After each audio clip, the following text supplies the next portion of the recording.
Bonjour à tous. Alors, je m'exerce à faire une vidéo plus courte que d'habitude. Généralement, j'ai la tendance à beaucoup parler. J'essaierai d'être un peu plus concise aujourd'hui. Le thème de la vidéo est l'ego. Et d'ailleurs, ça demanderait de me parler pour des heures. Donc, ça va pas être super simple, mais on essaye.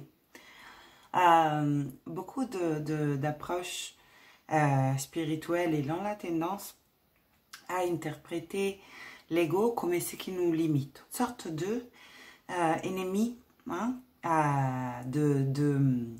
obstacle à notre expression pleine, libre, dans notre essence divine. Or, ce que je crois est qu'il y a un risque dans une interprétation si, entre guillemets, négative ou au moins unilatérale de l'ego.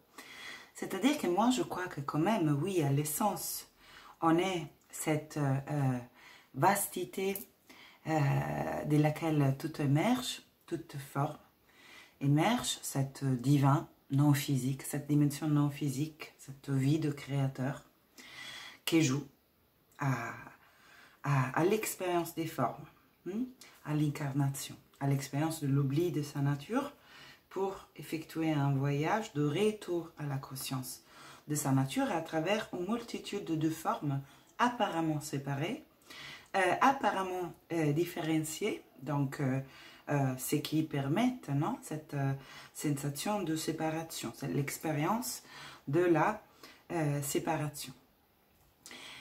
Et donc, certainement, pour le voyage de reconnexion et réintégration de la conscience de qui nous sommes vraiment, donc de cette unité indifférenciée en quelque part, l'ego peut représenter et représente certainement un défi, un obstacle. C'est-à-dire que l'illusion, la perception de nous-mêmes en tant que forme séparée, en tant que personnalité résultat des événements qu'on a vécus, en tant qu'expérience de la souffrance, de la limitation et de l'apparente manque d'amour, c'est le cœur de toutes les blessures, non? L'expérience d'un manque d'amour, que ce n'est jamais réel à niveau ultime, mais pourtant l'expérience ça l'est. Donc, vu comme ça, l'ego est effectivement ce qui semble nous défier le plus, nous éloigner le plus de la reconnexion avec la conscience de notre vraie nature, la conscience de la conscience elle-même. Pourtant, je crois bien que le divin ne fasse pas d'erreur.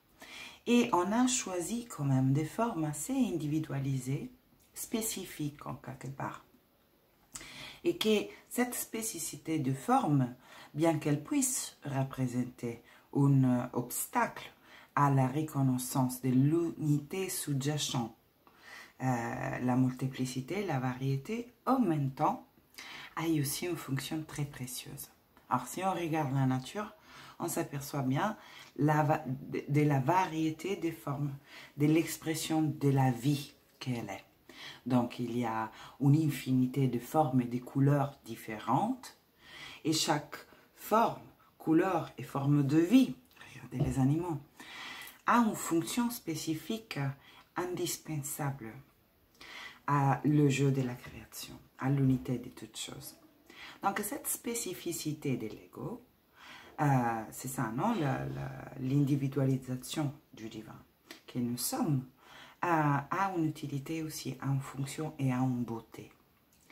Donc, pour ce qui me concerne, les traditions spirituelles qui ont la tendance à vouloir transcender complètement l'ego, le nier, comme si tout cela, cette forme, mes impulsions, mes désirs, mes talents, ce qui me passionne, ce qui ne me plaît pas, c'est tout ce qui me différencie en quelque part d'un autre, à un certain niveau. L'interprétation de certaines traditions spirituelles est que tout ça, en réalité, est illusoire. Il faut juste s'apercevoir qu'est une illusion et le dépasser. Bref, on n'en fait rien. Je ne suis pas vraiment d'accord. C'est dans mon fort intérieur, je sens très fort une autre vérité. C'est la mienne, elle ne se prétend pas absolue, mais par contre, je veux la partager. Qu'est-ce que cette unicité de forme?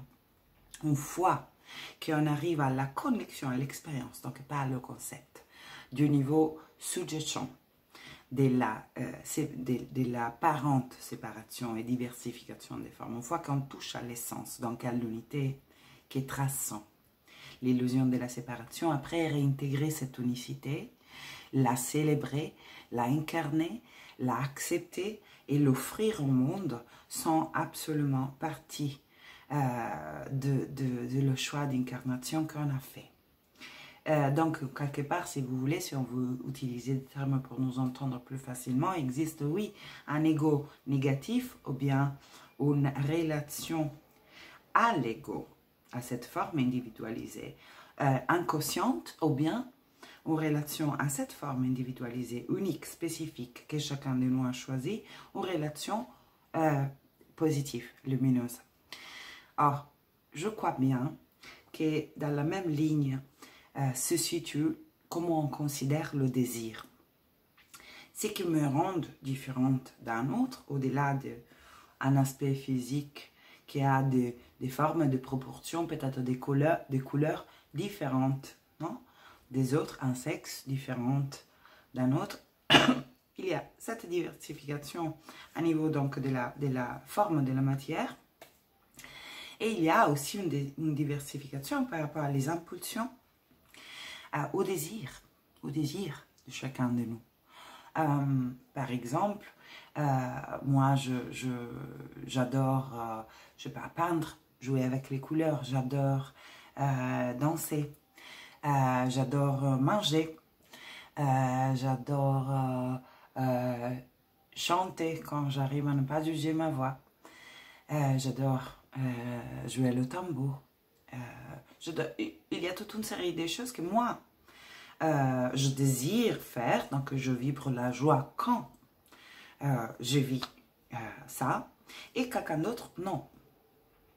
Alors, donc le désir semble être en quelque part, quand il n'est pas dans la perception du manque à combler, semble être la guidance de notre fort intérieur à l'expression de la partie plus positive de notre unicité.